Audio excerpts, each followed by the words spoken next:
Assalamualaikum warahmatullahi wabarakatuh. Alhamdulillah, wassalatu wassalamu ala rasulillah wa ala alihi wa sahbihi wa man walah. Amma ba'd.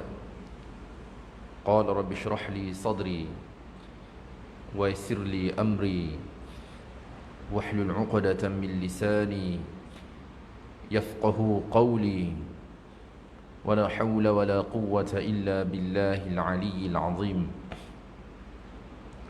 Terutamanya marilah kita bersyukur kepada Allah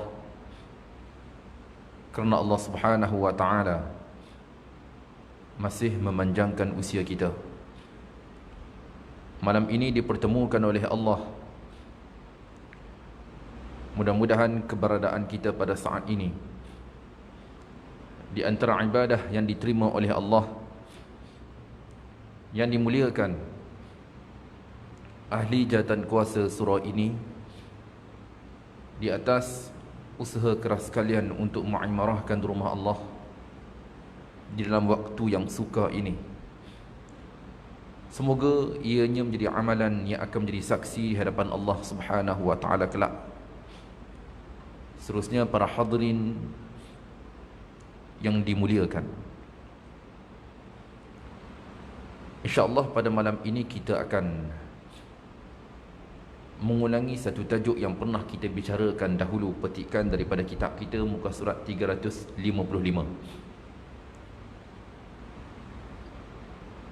Saat kita diuji oleh Allah Subhanahu wa taala ketika ini,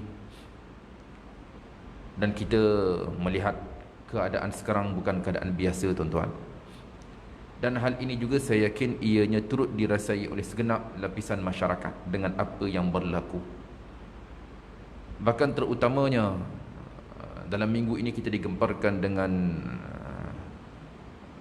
kes yang merebak berpusat daripada Kedah, dinamakan dengan kluster Siva Gaga. Dan kita melihat keadaan ini adalah keadaan yang cukup luar biasa, bahkan ianya selaras dengan apa yang telah dinyatakan kepada kita.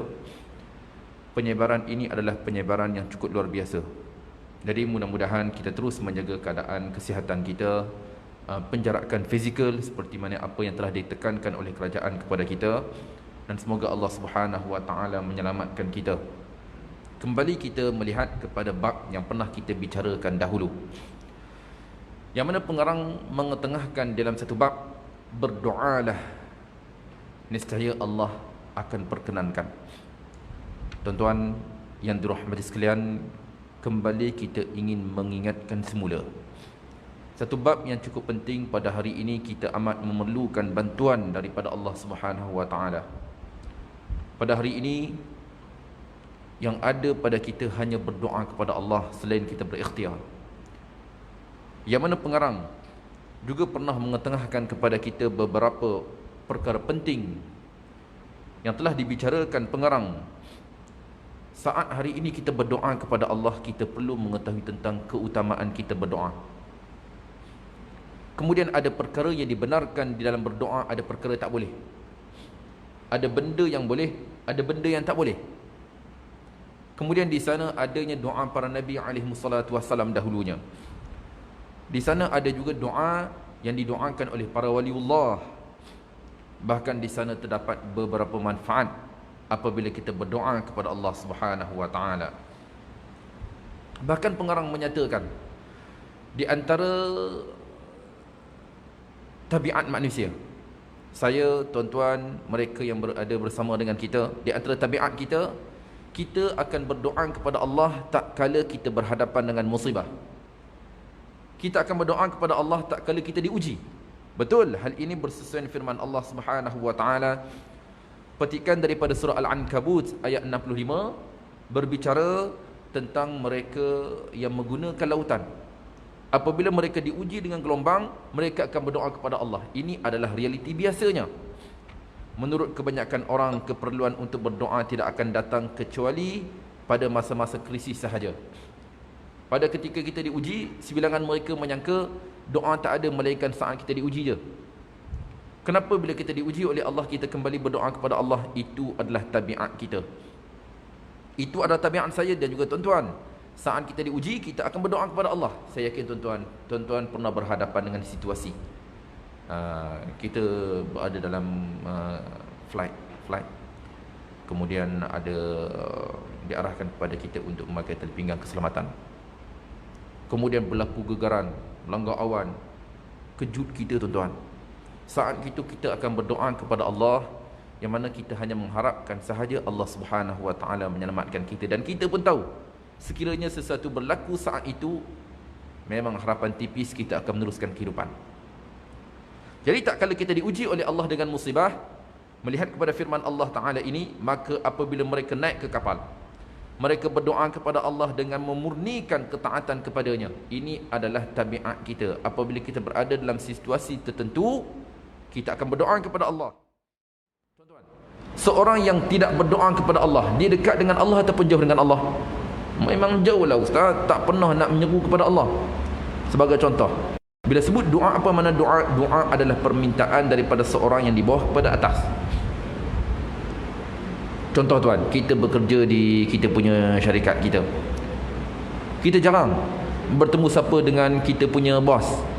Kita dekat tak dengan dia? Memang jauh. Bila kita banyak bertegur siapa dengan dia, kita banyak berjumpa dengan dia. Okey tuan cukup dekat nampak dengan bos. Ini perbezaannya. Begitu juga kita dengan Allah Subhanahu Wa Taala. Sekiranya kita banyak berdoa kepada Allah, itu menunjukkan tanda kita dekat dengan Allah. Malangnya sekiranya kita lupa berdoa kepada Allah, tidak banyak berdoa kepada Allah, itu menunjukkan kita jauh daripada Allah. Itu poin yang cukup baik daripada pengarang. Pengarang mengungkapkan kepada kita ungkapan yang cukup baik, garis panduan. Pada satu hari, kekasih kita dan pendidik kita Rasulullah sallallahu alaihi wa alihi wasallam berdiri di dalam peperangan Badar.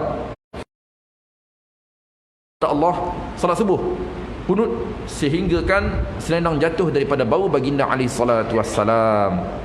Ini menunjukkan kepada kita bersungguhnya baginda alaihi salatu wassalam taat saat ia berdoa kepada Allah. Hadis diriwayatkan Imam Muslim rahimahullah. Allah Subhanahu wa taala berfirman, "Wa idza sa'alaka 'ibadi 'anni fa inni qarib."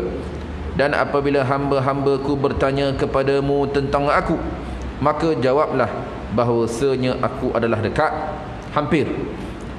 Ayat ini adalah ayat yang ditujukan kepada baginda alaihi salatu wassalam. Allah berfirman, sekiranya hamba-hambaku bertanya kepada engkau, yakni Muhammad, maka sesungguhnya katakanlah, sesungguhnya aku amat hampir. Tuan-tuan, Allah hampir. Di sini Allah menyatakan Allah cukup hampir kepada kita. Kesinambungan daripada ayat tadi, ujibu da'wata da'i idza da'an, aku sentiasa memperkenankan permintaan apabila ia meminta. Maknanya Allah memberi jaminan kepada kita. Petikan daripada surah Al-Baqarah ayat 186, permintaan kita akan diperkenankan oleh Allah Subhanahu wa taala. Dan Allah tidak memisahkan antara pertanyaan dan jawapan, kerana penyambungan antara keduanya sangat kuat. Maksudnya Allah tidak mengatakan, maka katakanlah sesungguhnya aku adalah hampir.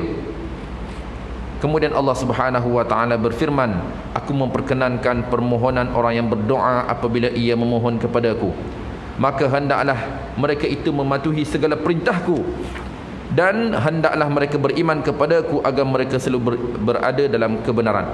Okey tuan-tuan, tadi Allah kata Allah akan perkenankan permintaan kita apabila kita berdoa. Manakala di sini Allah menggariskan dua syarat. Dua syarat yang digariskan oleh Allah. Yang pertama, hendaklah kita memenuhi tuntutan Allah. Ayat tadi tu, muka surat 357 bawah sekali. Di sini Allah menggariskan dua syarat. Syarat Allah Subhanahu wa taala memperkenankan permintaan saya, permintaan tuan-tuan, permintaan perempuan, permintaan mereka yang berada dengan kita. Syaratnya ada dua. Yang pertama, kita mesti melaksanakan tuntutan Allah. Itu yang pertama, terutamanya kita berada sekarang tuan-tuan.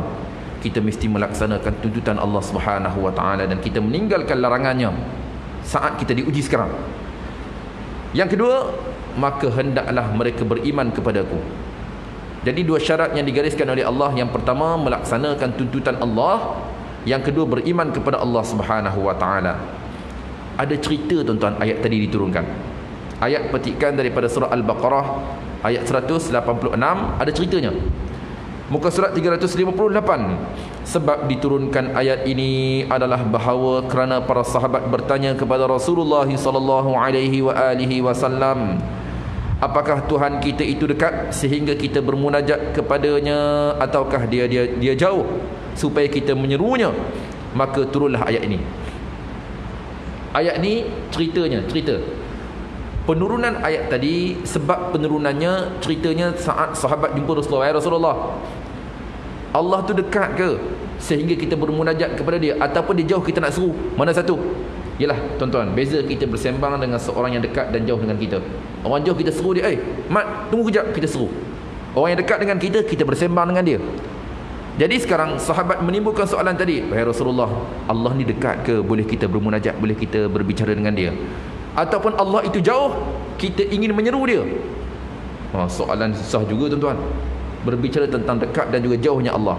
Manakala Allah Subhanahu wa taala menurunkan ayat tadi, menyatakan Allah cukup hampir dengan kita, sentiasa memperkenankan permintaan mereka yang meminta. Manakala Allah menggariskan dua syarat, maka hendaklah mereka itu melaksanakan tuntutanku dan beriman kepadaku. Mudah-mudahan mereka di kalangan golongan yang mendapat kebenaran, petunjuk. Kemudian, oleh kerana itu, Abdullah ibnu Mas'ud radhiyallahu ta'ala anhu berkata, suatu hari aku bersembunyi di balik Kaabah, maka dua orang musyrik lalu dekatku. Lemak di tubuh keduanya itu memang banyak, yakni gemuk, akan tetapi otaknya lembab. Aku mendengar salah seorang daripada keduanya berkata kepada yang lain, apakah Tuhan Muhammad mendengar percakapan kita? Maka temannya yang buta berkata kepadanya, apakah kita mengeraskan suara? Maka dia akan mendengarkannya, dan apabila kita memperlahankannya, dia tidak akan mendengarkannya. Maka turunlah ayat ini. Ada cerita yang lain dikaitkan penurunan ayat tadi, ceritanya tentang dua orang musyrikin. Dia orang masuk dalam Masjidil Haram, lalu dia orang bicara, Tuhan Muhammad ni dengar ke bila kita cakap? Kata sahabat dia kepada seorang sahabat yang lain, kawan dia tu buta. Jadi kawan dia buta kata apa? Dia kata, Tuhan Muhammad ni dia dengar bila kita cakap kuat. Kita cakap slow dia tak dengar. Ini kefahaman mereka. Jadi Allah Subhanahu wa taala menurunkan ayat tadi, menyatakan kepada kita bagaimana Allah Subhanahu wa taala itu cukup hampir kepada kita. Kemudian kita lihat muka surat 359. Muka surat 359, beberapa etika dalam berdoa. Kita akan cepat sikit tuan-tuan, sebab di sana ada beberapa poin yang tidak sempat kita bicarakan dahulunya, terutamanya bermula pada muka surat 364. Kembali semula, muka surat 359, beberapa etika dalam berdoa. Di antara etika dalam berdoa, iaitu berdoa kepada Allah Subhanahu wa taala dengan nama-namanya yang indah. Okey, sekarang pengarang masuk berbicara di dalam satu bab cara kita berdoa, kaifiyahnya, kaifiat kita berdoa. Apa caranya? Yang pertama, pengarang kata kita berdoa kepada Allah dengan kita menyebut nama-nama Allah yang indah. Nama Allah kan kita ngafal 99. Boleh ke ustaz kita berdoa dengan nama Allah 99? Ya Qahar sebagai contoh. Ya Qahar, Ya Jabbar, kau angkatkanlah bala yang menimpa kami. Ya Qahar, Ya Jabbar, kau berikanlah kesembuhan kepada anakku ini. Jadi kita boleh berdoa dengan nama-nama Allah yang lain. Maknanya bukan dengan nama Allah je. Ya, Allah Subhanahu wa taala terdapat nama-nama yang lain. Kita boleh berdoa dengan nama-nama Allah yang lain. Okey, sekarang pengarang kata kepada kita, di antara etika dalam berdoa iaitu berdoa kepada Allah dengan nama-namanya yang indah. Allah Subhanahu wa taala telah memilih nama-nama yang indah baginya. Banyaklah nama-nama Allah 99 yang lain. Hal ini bersesuaian firman Allah. Kalau orang tanya kita, boleh ke ustaz kita berdoa dengan nama-nama Allah yang lain, Tuan Haji? Boleh ke? Kata Tuan Haji, tak ada masalah. Hal ini melihat firman Allah Subhanahu wa taala, petikan daripada surah Al-A'raf ayat 180. Walillahil asmaul husna fad'uhu biha wa dharul ladzina yulhiduna fi asma'ih. Hanya milik Allah asmaul husna, maka bermohonlah kepadanya dengan menyebut asmaul husna itu. Kita tuan, di sini Allah Subhanahu wa taala menyatakan, dan bagi Allah jualah nama yang baik itu, maka berdoalah dengan nama-nama Allah tadi. Jadi pada ayat ini Allah menyatakan secara jelas kita hendaklah berdoa dengan nama-nama Allah yang lain. Allah ada banyak nama, kita boleh berdoa dengan nama-nama Allah yang lain. Dalam doa kita terutamanya dalam sujud, seperti mana kita bicarakan tadi tuan-tuan. Ya Sami'ad Du'a, Ya Ghafur, Ya Wadud, Ya Rahim, ampunkanlah dosa aku, dosa anak aku, dosa isteri aku, Ya Qahhar, Ya Jabbar, angkatkanlah bala bencana yang menimpa kami saat ini. Jadi kita boleh berdoa dengan nama-nama Allah yang lain. Dan tinggalkanlah orang-orang yang menyimpang daripada kebenaran dalam menyebut nama-namanya. Surah Al-A'raf ayat 180. Kemudian pengarang menukilkan beberapa cerita tuan-tuan. Beberapa cerita. Ini yang diarahkan oleh Allah. Kita berdoa dengan nama-nama Allah. Sebaliknya pada muka surat 360 berbicara tentang golongan yang menyimpang. Kata pengarang, seperti aliran sufiyah, maknanya sebilangan daripada golongan itu, yang mempunyai doa-doa yang sangat aneh. Ibnu Arabi, seorang sufi besar, mengatakan nama Allah yang paling agung dan baik adalah Huwa, dia. Di sana kata pengarang sebagai info kepada kita, ada juga orang kata nama Allah yang paling besar adalah Huwa, dia, dalam bahasa Arab. Sedangkan Allah Subhanahu wa taala mengarahkan kepada kita supaya kita berdoa dengan nama-namanya yang indah. Jadi menurut dhamir tadi, kata ganti nama itu adalah nama Allah yang paling baik menurut mereka. Ini juga bagi mereka ianya berupa doa, tetapi juga ini juga adalah kata pengarang dengan sikit bahasanya. Sebahagian yang lain pula ada yang hanya mengulangi namanya sahaja tanpa berdoa, Ya Latif, Ya Latif, Ya Latif, Ya Latif. Ustaz, apa ni kami tak fahamlah. Okey, begini tuan-tuan. Pengarang mengetengahkan kepada kita, saat kita menyebut nama Allah, pastikan disertai dengan permintaan. Faham tak tuan-tuan? Kita menyebut nama Allah tadi, pastikan di sana adanya permintaan, bukan hanya kita Ustaz tadi suruh sebut nama Allah. Betul tuan. Tapi tuan, saat kita menyebut nama Allah, pastikan di sana ada permintaan. Ya Qahhar, ampunkanlah dosa aku. Ya Ghafur, sesungguhnya aku seringkali melakukan dosa, ampunkanlah dosa aku. Jadi kita menyebut nama Allah, di sana ada permintaan. Jangan hanya kita menyebut Ya Latif, Ya Latif. Kata pengarang, sebahagian yang lain pula ada yang hanya mengulangi namanya sahaja tanpa berdoa. Ya Latif, Ya Latif, Ya Latif. Latif kan nama Allah. Jadi disebut wahai Latif, wahai Latif, wahai Latif, Latif. Latif ni makna apa tuan-tuan? Melemah lembut. Jadi dia hanya menyebut Ya Latif, Ya Latif, Ya Latif, Ya Latif. Kata pengarang, apa yang akan diperbuat oleh Ya Latif dan apa yang kamu inginkan daripada Ya Latif. Misalnya, apabila kamu didatangi oleh seorang lelaki di depan pintu dan namamu adalah Muhammad, lalu dia memanggil, wahai Muhammad, wahai Muhammad, wahai Muhammad, wahai Muhammad. Lalu kamu menjawab ya. Lalu dia memanggil lagi, wahai Muhammad, wahai Muhammad. Lalu kamu menjawab lagi ya. Lalu dia memanggil lagi, wahai Muhammad. Bukankah ini tindakan yang bodoh atau lalai? Ya, kerana dia tidak menyebutkan keinginannya. Oh tuan-tuan, ini ungkapan yang dekat dengan kita lah. Pengarang ingin memberi kefahaman kepada kita. Kata pengarang, contoh, nama kita Muhammad. Ada seorang kawan kita datang, dia panggil kita, Muhammad, Muhammad, Muhammad, Muhammad, Muhammad, Muhammad. Kita pun tanya dia, kau ni nak apa? Dia pun ulang semula kepada kita, Muhammad, Muhammad, Muhammad, wahai Muhammad, wahai Muhammad. Kata pengarang, bukankah itu tindakan yang bodoh? Hanya kita menyeru sahaja, tidak ada permintaan. Betul tak tuan-tuan? Oh, maknanya begitu juga Allah Subhanahu wa taala, tidak memadai kita hanya menyeru nama Allah semata, bahkan mesti ada permintaan. Mesti ada permintaan. Dan nama-nama Allah yang indah itu sifatnya tauqifiyah, yakni Allah sendiri yang menentukannya, tidak boleh ditambah. Gitu tuan. Nama-nama Allah yang dinyatakan dalam Al-Quran dan juga sunnah Rasulullah, ini adalah nama yang dinamakan sendiri oleh Allah. Tak boleh kita pandai-pandai tambah. Tak boleh kita buat bijak tuan-tuan. Baik Ustaz, saya rasa Ustaz, nama Allah Ustaz sepatutnya ada 102. Apa pula Tuan Haji? Ada 2 lagi Ustaz, itu pun cantik juga makna dia. Tuan, begini tuan, kita menyeru nama Allah Subhanahu wa taala bersesuaian seperti mana apa yang hanya dinamakan oleh Allah sahaja. Tak boleh kita tokak tambah, sebab ini yang dinyatakan oleh Allah Subhanahu wa taala. Jadi kata pengarang tadi, dan nama-nama Allah yang indah itu sifatnya tauqifiyah, yakni Allah sendiri yang menentukannya, tidak boleh ditambah lalu digantikan dengan nama baru lain selainnya, sebagaimana yang dikatakan oleh pengarang kitab Ihya Ulumuddin, iaitu Imam Ghazali rahimahullahu taala. Dalam hadis diriwayatkan, kita lihat di bawah tuan-tuan. Kita lihat di bawah hadisnya. Inna lillahi tis'atan wa tis'ina asman man ahsaha dakhala al-jannah.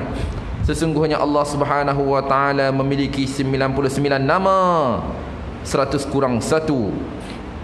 Barang siapa yang menghitungnya maka dia akan masuk ke dalam syurga. Hadis diriwayatkan oleh Imam Al-Bukhari dan Imam Muslim. Setengah tempat hari ini pun ada, di ujung jari kita pun mudah aja. Kita search sahaja 99 nama Allah. 99 nama Allah, tuan-tuan. Saya biasa orang tanya, Ustaz, nak buat nama anak lah. Biasanya saya akan saran, tengok nama Allah je. Nama Allah 99, kita tambah dapatnya Abd. Itu je. Abdul Qahar, Abdul Jabbar, Abdul Hafiz, Abdul Halim. Ustaz, saya berminat dengan huruf Ish lah Ustaz. Orang kita kan sekarang Ish. Tak apalah Tuan Haji. Tuan boleh namakan anak Tuan Haji. Yang pertama Abdul Halim. Yang kedua Abdul Hafiz. Yang ketiga Abdul Hayy. Contoh. Ini nama anak-anak saya tuan-tuan. Itu nama anak saya. Jadi apapun, nama-nama Allah adalah nama yang terbaik untuk kita menamakan. Cuma kita mesti menisbahkan di hadapannya dengan abd, iaitu nak hamba kepada Allah Subhanahu wa taala. Jadi nama Allah Subhanahu wa taala mempunyai 99 nama. Hadis diriwayatkan oleh Imam Al-Bukhari dan juga Imam Muslim. Ustaz, apa makna saat Rasulullah bersabda siapa yang menghitungnya pasti akan dimasukkan ke dalam syurga? Kan tadi Rasulullah bersabda sesungguhnya bagi Allah itu 99 nama. Sesiapa yang menghitungnya pasti akan dimasukkan ke dalam syurga. Apa makna? Takkan kita setiap malam saya ulang 99 Ustaz, bila saya mati malam ini masuk syurga? Adakah itu maknanya? Muka surat 361 kata pengarang. Para ulama mengatakan bahawa makna barang siapa yang menghitungnya dalam 3 pandangan berikut. Di sini kata pengarang, para ulama menyatakan pada hadis tadi, siapa yang menghitungnya pasti akan dimasukkan ke dalam syurga, ada 3 makna. Makna yang pertama, ada yang mengatakan menghafalnya. Ada ulama yang berkata arti menghitungnya di sini adalah menghafalnya. Sesungguhnya bagi Allah 99 nama, siapa yang menghafalnya pasti akan dimasukkan ke dalam syurga. Itu makna yang pertama. Ada juga yang berpendapat beramal sesuai dengan tuntutannya. Makna siapa yang menghitungnya iaitu siapa yang beramal sesuai dengan tuntutannya. Artinya sesungguhnya bagi Allah itu 99 nama. Siapa yang beramal sesuai dengan tuntutan Allah pasti akan dimasukkan ke dalam syurga. Itu makna yang kedua. Makna yang ketiga, ada lagi yang mengatakan mengetahui makna-maknanya. Artinya sesungguhnya bagi Allah itu 99. Sesiapa yang mengetahui makna-maknanya pasti akan dimasukkan ke dalam syurga. Baik. Kejap Ustaz, soalan. Di antara ketiga-tiga pandangan di atas, mana kita nak ambil Ustaz? Tuan-tuan, di sini kita melihat makna-makna yang cukup baik. Melihat kepada perselisihan di atas. Kita menghitung ataupun kita menghubungkan di antara ketiga-tiga pandangan itu lebih baik daripada kita menjatuhkan. Sekali saya ulang. Kita menghimpunkan di antara ketiga-tiga pandangan di atas lebih baik daripada kita menjatuhkan. Apa makna? Macam ni tuan-tuan. Artinya, sesungguhnya bagi Allah itu 99.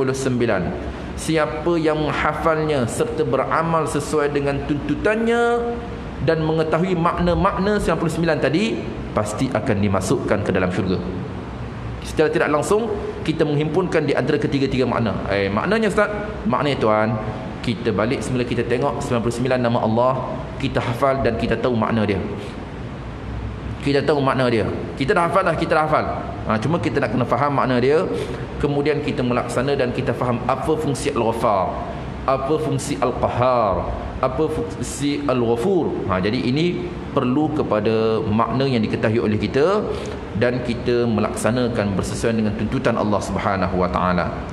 Kata pengarang, semua pendapat ini adalah benar. Semua betul. Ketiga-tiga makna di atas betul. Di antara etika berdoa juga. Okey. Yang pertama tadi, kaifiah kita berdoa kepada Allah, kita menyebut nama-nama Allah 99. Salah satu. Ataupun kita sebut saat kita berdoa kepada Allah, kita menghitung dengan nama-nama Allah. Itu kaifiah yang pertama. Yang kedua kata pengarang, kamu mesti memuji Allah Subhanahu wa taala terlebih dahulu. Kita mulakan dengan memuji Allah. Kita nak berdoa tuan-tuan, kita mula dengan puji Allah dulu.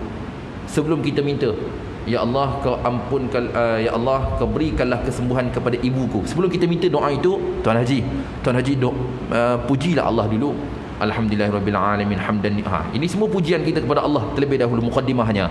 Alhamdulillahirabbil alamin hamdan yuwafi ni'amahu wa yukafi'u mazidah. Ya Rabbana lakal hamdu kama yanbaghi li jalali wajhika wa 'azim sultanik. Itu adab dia. Itu caranya. Kita mula dengan puji-pujian kepada Allah Subhanahu wa taala terlebih dahulu saat kita berdoa. Sebagaimana yang diamalkan oleh Rasulullah sallallahu alaihi wa alihi wasallam dalam solat malam Rasulullah sallallahu alaihi wasallam. Kata pengarang ingin menguatkan pandangan dan juga hujahnya. Kata pengarang, hal ini sesuai dengan apa yang dilakukan oleh Rasulullah. Rasulullah apabila berdoa kepada Allah, sebelum meminta, Rasulullah terlebih dahulu memuji Allah dulu. Rasulullah puji Allah. Bersama dengan hadis diriwayatkan oleh Imam Muslim rahimahullahu taala di bawah ini, tuan-tuan. Di antara etika berdoa yang ketiga, di antara etika berdoa iaitu bersungguh-sungguh dalam berdoa. Yang pertama, kita berdoa kita menyebut nama Allah Subhanahu wa taala yang agung. Yang kedua, saat kita berdoa pastikan kita mulakan doa kita dengan memuji Allah. Kita puji Allah dulu, kita angkat dulu dia. Yang ketiga iaitu kita bersungguh-sungguh. Okey tuan-tuan, kita nak pinjam dengan kawan kita. Saya yakin kita di kalangan mereka yang berpengalaman, tuan-tuan. Sebelum kita nak pinjam, adakah kita jumpa-jumpa dia, "Mat, aku nak pinjam duit kau." Itu kena tak dengan cara dia, tuan-tuan? Kena ke tak? Ustaz, tak betul Ustaz. Cara dia kena betul Ustaz. Ustaz kena puji dulu. Mat, macam mana kau punya bisnes? Nampak kau punya bisnes semakin baik. Nampak badan kau makin sihat. Lama tak nampak kau. Macam mana cerita? Kita buka cerita dulu. Kemudian ceritanya ada juga kita puji dia. Kenapa? Yalah Ustaz, kita tackle hati dia dulu, barulah senang kita nak dapat. Ini tiba-tiba kita datang, dia dah lama tak jumpa, kita nak pinjam pula dengan dia. Susah nak dapat kau Ustaz. Okey, itu caranya. Jadi begitu juga Allah, saat kita berdoa kepada Allah, puji Allah Subhanahu wa taala terlebih dahulu, puji-pujian kepadanya. Yang ketiga iaitu bersungguh-sungguh saat kita berdoa. Bersungguh-sungguh, tuan-tuan. Di antara etika berdoa iaitu bersungguh-sungguh. Yang ketiga, di antara etika berdoa iaitu bersungguh-sungguh dalam berdoa. Maka kamu jangan mengatakan, saya sudah banyak kali berdoa tetapi tidak dikabulkan juga. Namun kamu mesti terus menerus berdoa kepada Allah. Okey, pengarang kata kepada kita, jangan kita kata, tuan-tuan, aku dah berdoa habis tapi tak ada pun Allah Subhanahu wa taala perkenankan. Aku pernah berdoa dulu untuk anak aku sebelum dia exam SPM, tiba-tiba yang dapatnya 9D. Tak ada pun Allah perkenankan permintaan aku. Tuan, jangan cakap begitu. Kata pengarang, maka jangan kamu mengatakan, saya sudah banyak kali berdoa tetapi tidak diperkenankan juga. Namun kamu mesti terus menerus berdoa kepada Allah Subhanahu wa taala. Macam sekarang lah, tuan-tuan. Sekarang Ustaz, baik, semenjak Covid ini dah lama banyaklah kita berdoa, tak makin kurang pun, hari ini semakin naik pula. Tuan, jangan cakap begitu, tuan. Kita sebagai hamba, kita hanya mampu berdoa kepada Allah semata. Jangan kita mengeluh dalam doa kita. Jangan kita mengeluh saat kita berdoa kepada Allah. Rasulullah sallallahu alaihi wa alihi wasallam bersabda, yustajabu li ahadikum ma lam ya'jal, yaqulu da'awtu falam yustajab li. Doa seseorang di antara kamu akan dikabulkan, diperkenankan selagi dia tidak tergesa-gesa, di mana dia mengatakan, saya sudah sering berdoa tetapi tidak dikabulkan juga. Tuan-tuan, ini ancaman daripada Rasulullah. Rasulullah memberi ancaman kepada kita, permintaan kita akan diperkenankan oleh Allah sekiranya mana kita tidak bergesa-gesa. Kita akan diperkenankan permintaan kita, akan diperkenankan oleh Allah, di mana dia mengatakan, saya sering berdoa tetapi tidak dimakbulkan. Apa maknanya? Ini adalah golongan yang tergesa-gesa.